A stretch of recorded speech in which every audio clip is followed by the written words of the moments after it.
میرے لورز بھی ہیں، میرے ہیٹرز بھی ہیں. یہ عزت اللہ کی طرف سے ہے. کسی کی ذلت ہے تو وہ اللہ کی طرف سے ہے. ان کے لیے ضرورت ہے کہ نوک نوک کہ ہم نے جو کچھ بھگتنا تھا، جو کچھ بیڈ ٹائم جو بھی ہم نے دیکھنا تھا وہ دیکھ چکے ہیں.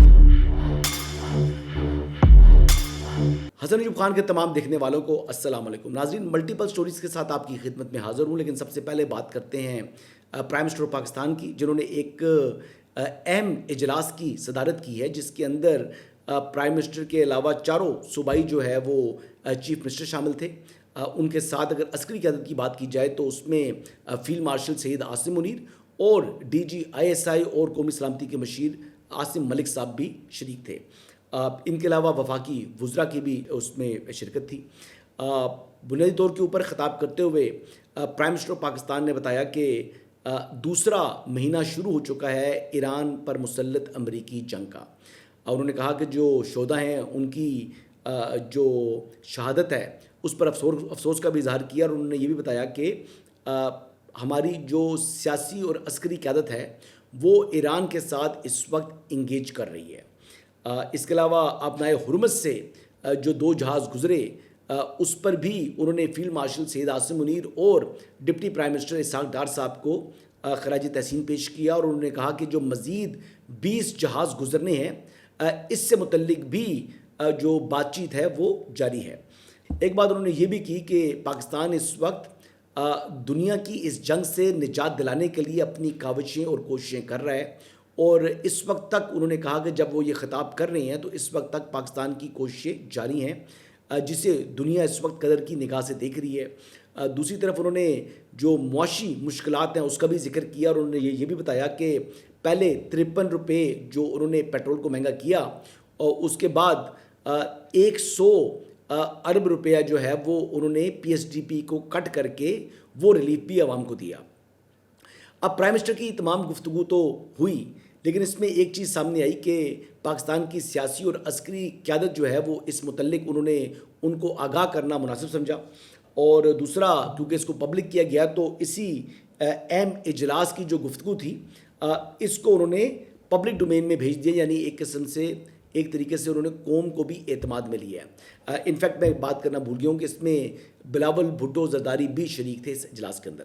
آگے بڑھتے ہیں جی. اگلی خبر یہ ہے کہ وزیر اعلیٰ خیبر پختونخوا سہیل آفریدی نے 9 اپریل کو لیاقت باغ راولپنڈی کے اندر جلسہ کرنے کا اعلان کر دیا ہے. 9 اپریل کو پاکستان تحریک انصاف لیاقت باغ راولپنڈی میں جلسہ کرنے جا رہی ہے. اس کے لیے جو ہیں کل پولیٹیکل کمیٹی میں وکلاء کو بتا دیا گیا، اور ہماری جو ضلعی تنظیمیں ہیں کہ آپ ایڈمنسٹریشن میں اور عدالت میں اپلیکیشن جمع کروائے تو انشاءاللہ وہ بھی جمع ہو جائے گی این او سی کے لیے. لیکن اگر انہوں نے این او سی نہیں دی جلسے کی تو یہ ہمیں جہاں پر بھی روکیں گے وہاں پر انشاءاللہ تعالیٰ یہ احتجاجی جلسہ ہم پھر کریں گے. اب یہ 9 اپریل کی تاریخ کیوں چوز کی پاکستان تحریک انصاف نے یا سہیل آفریدی نے؟ 9 اپریل کو عمران احمد نیازی صاحب کو پاکستان کے پارلیمان نے ووٹ آؤٹ کیا تھا. پاکستان کا واحد وزیر اعظم جس کو آئینی طریقے سے پارلیمنٹ نے کک آؤٹ کیا پرائم منسٹرشپ سے، وہ عمران احمد نیازی صاحب ہے. عمران احمد نیازی صاحب کو ان کی اپنی جماعت کے لوگ چھوڑ گئے، بلکہ اتحادیوں نے بھی ان سے اظہار لا تعلقی کر لیا. لیکن فلور کراسنگ کرائے بغیر دیگر جماعتوں کی حمایت کے ساتھ جو حزب اختلاف تھا اس نے عمران خان کی حکومت کو گرا دیا، تو اس کے خلاف احتجاج کرنا چاہ رہے ہیں. یعنی آئینی طریقہ کار سے جو بندہ اترا ہو اس کے خلاف احتجاج نہیں ہوتا، اس کو تسلیم کرنا چاہیے. لیکن بہرحال جی گفتگو کرتے ہوئے سہیل آفریدی صاحب فرماتے ہیں کہ تمام آئینی اور قانونی راستے ہم اپنا چکے ہیں، لیکن اب صرف احتجاج کا راستہ بچا ہے. اور ساتھ انہوں نے یہ بھی کہا کہ ہم عوامی طاقت کا مظاہرہ کریں گے. انہوں نے وکلاء کو درخواست عدالت میں دائر کرنے کی ہدایت بھی کی، اور ساتھ یہ بھی کہا کہ اگر عدالت کی جانب سے یا انتظامیہ کی جانب سے ان کو اجازت نہیں ملتی، یعنی این او سی نہیں ملتا، تو پھر وہ جہاں ان کو روکا جائے گا وہاں پر وہ احتجاج کریں گے. لیکن بہرحال اس میں امپورٹنٹ بات یہ ہے کہ اس وقت لیاقت باغ کی اگر ہم بات کریں تو وہاں پر کیپیسٹی 5000 بندے سے زیادہ لوگ جو ہے وہ پورے نہیں آتے. بٹ ایون دین انہوں نے انتخاب کیا لیاقت باغ کا، لیکن میرا نہیں خیال کہ وہاں پر بھی ان کو جلسہ کرنے کی اجازت ہوگی. اس کی وجہ یہ ہے کہ یہ 9 مئی والی جماعت ہے، اور 9 مئی کا جو معاملہ ہے وہ اس کے اوپر آج تک پاکستان تحریک انصاف نے پبلک اپالوجی نہیں کی، اور جب تک وہ پبلک اپالوجی نہیں کریں گے تب تک ان کا ایک پولیٹیکل پارٹی والا سٹیٹس جو ہے وہ بحال نہیں ہوگا. سو لہٰذا مجھے کسی قسم کی کوئی امید دکھائی نہیں دے رہی کہ وہ اس معاملے کے اوپر ان کے ساتھ کوئی نرمی برتی جائے گی. آگے بڑھتے ہیں جی. اگلی خبر یہ ہے کہ پریزیڈنٹ ٹرمپ جو ہیں وہ اس وقت روز ایسے نت نئے بیانات دیتے ہیں جن کا نہ سر ہوتا ہے نہ پاؤں ہوتا ہے. ایسی باتیں کرتے ہیں، کبھی ایک بات کرتے ہیں کبھی دوسری بات کرتے ہیں. کبھی کہتے ہیں کہ ابنائے ہرمز جو ہے وہ کھلوانا ان کا ہیڈک نہیں ہے. کبھی وہ کہتے ہیں کہ اگر ابنائے ہرمز نہ کھولا گیا تو ایران کو سٹون ایج میں واپس بھیج دیں گے. اس قسم کی گفتگو پریزیڈنٹ ٹرمپ مسلسل کرتے چلے آ رہے ہیں، لیکن وہ کہہ رہے ہیں کہ مذاکرات کے لیے ابنائے ہرمز جو ہے وہ کھولنا ضروری ہے. پریزیڈنٹ ٹرمپ کی جانب سے قوم سے خطاب بھی جو ہے وہ پاکستانی وقت کے مطابق کل صبح 6 بجے جو ہے وہ ہوگا، جو کہ امریکی وقت کے مطابق رات 9 بجے خطاب کر رہے ہیں. اب پریزیڈنٹ ٹرمپ قوم سے خطاب میں کیا بات کریں گے، لیکن ان کا جو لیٹسٹ اسٹیٹمنٹ ہے انہوں نے کہا کہ 2 سے 3 ہفتے مزید یہ جنگ جاری رہے گی. اچھا، پریزیڈنٹ ٹرمپ کی جانب سے جو فرینچ پریزیڈنٹ ہیں میکرون، ان پر بھی تنزیہ وار کر دیے گئے، اور وہ کیا کہہ رہے ہیں پہلے سنتے ہیں. Then I call up France, Macron, whose wife treats him extremely badly, and he's still recovering from the right to the jaw.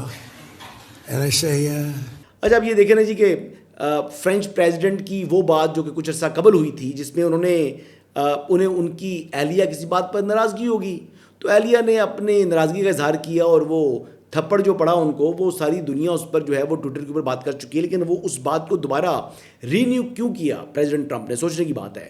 امریکی صدر ٹرمپ کے ریمارکس کے اوپر رسپونڈ کیا پھر فرانسیسی صدر میکرون نے. Écoutez, je ne vais pas rentrer, on parle de choses trop graves, on parle de guerre, on parle aujourd'hui de femmes et d'hommes qui sont au combat, de femmes et d'hommes et de civils qui sont tués, de la guerre qui sévit dans cette région. اب یہ دیکھیں کہ انہوں نے کیا respond کیا. وہ کہہ رہے ہیں، یہ فرینچ ہے، اس میں وہ کہہ رہے ہیں کہ ان کی جو ہم نے ٹرانسلیشن کی ہے وہ اس کے مطابق ہے جی کہ his remarks are neither elegant nor up to par. اب مطلب یہ ہے کہ انہوں نے یعنی تمیز کا دامن نہیں چھوڑا فرینچ پریزیڈنٹ نے. وہ چاہتے تو اسی قسم کے ریمارکس دے سکتے تھے جواب کے اندر، لیکن انہوں نے پریزیڈنٹ ٹرمپ کی زبان کے اندر ان کو جواب نہیں دیا. اب پریزیڈنٹ ٹرمپ کو کیوں اتنی ناراضگی ہے پریزیڈنٹ میکرون سے، کس بات کا ان کو غصہ ہے، وہ آپ کو بتاتے ہیں. فرینچ پریزیڈنٹ نے کیا کیا، وہ کیا یہ کہ انہوں نے واضح طور کے اوپر یہ کہہ دیا ہے کہ ابنائے ہرمز کو فوجی طاقت کے ذریعے کھلوانا دانش مندی نہیں بلکہ بہت بڑی حماقت ہے. فرینچ پریزیڈنٹ کا موقف ہے کہ ابنائے ہرمز کو اگر فوجی طاقت کے ذریعے کھلوانے کی کوشش کی گئی تو پھر وہاں پر موجود جتنی شپس ہوں گی اور اس کا جو عملہ ہوگا، کرو ہوگا، ان کی زندگیوں کو خطرات میں یعنی لاحق کرنے کا جو ہے یہ پیش خیمہ ثابت ہوگا یہ فوجی طاقت یا آپریشن. تو وہ تو کھل کر واضح اور دو ٹوک انداز میں انہوں نے مخالفت کی. تو پریزیڈنٹ ٹرمپ بھی اپنا غصہ، اپنی بھڑاس اس انداز میں نکالتے ہیں. اور ویسے بھی پریزیڈنٹ ٹرمپ جو ہے وہ EU ممالک سے یا نیٹو اتحاد سے زیادہ خوش نہیں ہیں، ان سے نالا دکھائی دیتے ہیں.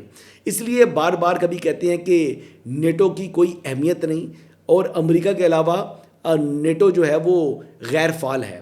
اور وہ کہتے ہیں کہ ابنائے ہرمز کھلوانا کبھی کہتے ہیں ان کی ذمہ داری نہیں ہے، اور کبھی وہ کہتے ہیں کہ ابنائے ہرمز جو ہے وہ ہم کھلوا کے رہیں گے.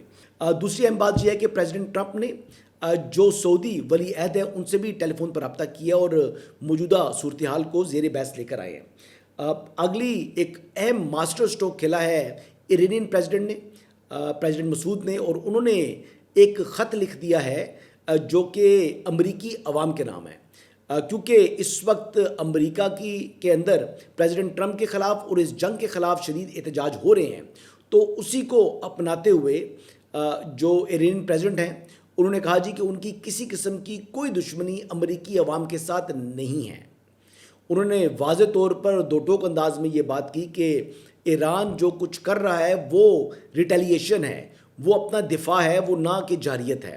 انہوں نے یہ بات بھی واضح کی کہ تمام تر کاوشوں کے باوجود ایران آج بھی اپنے پاؤں پر کھڑا ہے. یعنی ایران کو گرا نہیں سکا امریکہ اور اسرائیل. انہوں نے یہ بات بھی واضح کر دی کہ ہم اب مزید سختی سے جواب دیں گے. یعنی انہوں نے اپنی ریٹیلیشن جو ہے اس کو بڑھانے سے متعلق بھی اپنے بیان کے اندر یہ بات واضح کر دی اور خط کے اندر بھی یہ بات واضح کر دی ہے. تو اوورآل اگر بات کی جائے تو ایران کی جانب سے اپنا موقف جو ہے وہ اس کے اوپر وہ ڈٹے ہوئے ہیں اور کسی صورت مذاکرات کے اوپر یعنی اپنی پوزیشن سے پیچھے ہٹنے کو تیار نہیں ہے. ایران نے واضح اور دو ٹوک انداز میں یہ بات واضح کر دی ہے کہ وہ تنازع کا مستقل حل چاہتا ہے. وہ فوری جنگ بندی قبول نہیں کرے گا بغیر کسی گارنٹی کے اور بغیر کسی ایشورنس کے کہ دوبارہ ان کے اوپر جنگ مسلط نہیں کی جائے گی. دوسری طرف جے ڈی وینس جو ہیں امریکن وائس پریزیڈنٹ، وہ بھی کہہ رہے ہیں کہ پریزیڈنٹ ٹرمپ جلدی اس جنگ کو ختم کرنا چاہتے ہیں، لیکن وہ کہتے ہیں کہ کچھ شرائط کے ساتھ. اب پریزیڈنٹ ٹرمپ جو ہیں وہ فرسٹریشن تو ان کے اوپر جو ہے وہ ہمیں ان کی صاف دکھائی دے رہی ہے، کیونکہ ان کے جو بیانات ہیں وہ کوئی سر پیر ان کا دکھائی نہیں دیتا. لیکن ایک بات انہوں نے بڑے لائٹر نوٹ میں کی کہ انہوں نے کہا کہ اگر مذاکرات کے ذریعے جنگ بندی ہو جاتی ہے تو اس کا کریڈٹ میں لوں گا، اور اگر مذاکرات نتیجہ خیز ثابت نہیں ہوں گے تو سارا کا سارا الزام جو ہے وہ میں جے ڈی وینس پر ڈال دوں گا. وہ کیا کہہ رہے ہیں آئیے سنتے ہیں. He's working on the deal, right? How's that moving? Is it okay? The big deal? You see it happening? So if it doesn't happen, I'm blaming J.D. Vance. If it does happen, I'm taking full credit. اب یہ سامنے آ گئی جی. President Trump کبھی پل میں تولا پل میں ماشا، ان کی سمجھ نہیں آتی. بہرحال جی جس کی اور سمجھ نہیں آتی وہ ہمارا پڑوسی ملک بھارت ہے. بھارت کے وزیر دفاع جو ہیں وہ چولے مارنے پر آ گئے ہیں. ایک بار پھر انہوں نے پاکستان کو للکارا ہے اور وہ کہتے ہیں جی کہ پاکستان کوئی فالس فلیگ کرنا چاہتا ہے. حالانکہ پاکستان نے یعنی ان کی جو کمیونیکیشن ہے وہاں سے پاکستان کے پاس یہ رپورٹ آ چکی ہے کہ انڈیا کے عزائم ہے کہ وہ ایک بار پھر فالس فلیگ آپریشن کے ذریعے پاکستان کے ساتھ چھیڑ چھاڑ کرنا چاہ رہا ہے. لیکن پاکستان کی جانب سے ایک بات بڑی واضح اور دو ٹوک ہے. ایک تو گزشتہ برس بھی پاکستان قہر بن کے ٹوٹا تھا انڈیا کے اوپر، لیکن اس بار اگر چھیڑ چھاڑ کی گئی تو پاکستان سینٹرل کلکتہ کو ٹارگٹ کرے گا. پھر انڈیا کا کوئی شہر پاکستان کے قہر سے محفوظ نہیں ہوگا، چاہے وہ نیو دہلی ہے، چاہے وہ ممبئی ہے، چاہے وہ کوئی اور شہر ہے. پھر یعنی خیر نہیں ہے. پاکستان استحکام چاہتا ہے، پاکستان اپنے پڑوسیوں کے ساتھ اچھے تعلقات چاہتا ہے، لیکن پاکستان کسی کو اس کی سالمیت کے اوپر حملے کی اجازت نہیں دے گا. پہلے بھی جو انڈیا اپنی جنگ ہنسائی کروا چکا ہے اور مزید لگتا ہے کہ اس کے عزائم ہے کہ وہ جنگ ہنسائی کرانا چاہتا ہے. لیکن اینڈ میں ایک بات کروں گا کہ یہ جو انڈین ڈیفنس منسٹر ہے یہ بات کیوں کر رہی ہیں. وہ بات یہ کر رہے ہیں، اگر ان کا پورا خطاب سنا جائے تو وہ اپنی جو ناکامیاں ہیں ان کی اس وقت انڈیا کی، جس طرح وہ آئسولیشن کے اندر جا چکا ہے، جس طرح ڈپلومیٹکلی ان کی اہمیت ختم ہو چکی ہے. وہ خود کو خطے کا چودھری سمجھتا تھا، لیکن اوقات اس کی اب مراسی والی بھی نہیں ہے. تو وہ مراسی پن کے اوپر اترا ہوا ہے. اسی لیے اپنے عوام کی توجہ ان کی جو آئسولیشن ہے یا ناکامیاں ہیں اس سے ہٹانے کے لیے وہ پاکستان کے ساتھ ایک فالس فلیگ بھی کر سکتے ہیں اور پاکستان کے اوپر فالس فلیگ کی جو تیاریاں ہیں اس کے الزام عائد کر رہے ہیں.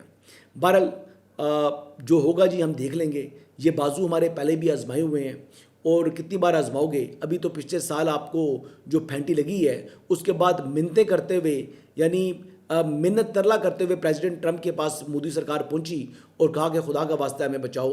لیکن اس مرتبہ شاید آپ کو پریزیڈنٹ ٹرمپ بھی ریسکیو کرنے نہ آئیں، کیونکہ انہوں نے جو ان کا ڈیو کریڈٹ بنتا تھا پاکستان کی اور انڈیا کی جنگ بندی کے اوپر، تو اس پر مودی سرکار نے مطلب نکلنے کے بعد اپنی جو آنکھیں ہیں وہ چرا لی اور ڈیو کریڈٹ دینے سے انکار کیا. بہرحال جی اس وقت تک کی اپڈیٹس ہیں جی. کل دوبارہ آپ کی خدمت میں حاضر ہوں گا. اللہ حافظ.